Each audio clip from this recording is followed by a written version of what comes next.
మీరు దీక్షగా 42 రోజులు శివాలయానికి ఎవ్వరికీ చెప్పద్దు.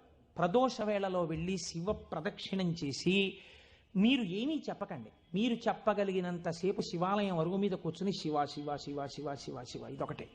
ఒక 42 రోజులు ఈ దరిద్రాన్ని మీ కష్టాలని అనుభవించి చూడండి అన్నారు. మీరు నమ్ముతారా?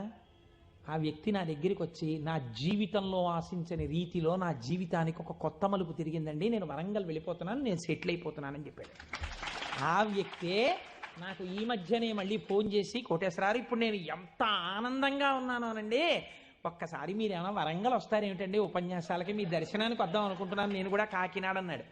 అయ్యా మీరు ఎప్పుడైనా కాకినాడ ఇప్పుడు అక్కర్లేదు, ఎప్పుడో తర్వాత వద్దురు కానీ నేను వరంగల్ ఇప్పుడు మాత్రం రావట్లేదు, నేను వరంగల్ వస్తే చెప్తాను, అప్పుడు మీరు నా దగ్గరికి వద్దురు కానీ తప్పకుండా దర్శనానికి అన్నాడు. కళ్యాణి అందులో అంటారే ఏతి జీవంతిమానందో నరం వర్ష శతాదపి అంటుంది సుందరకాండ.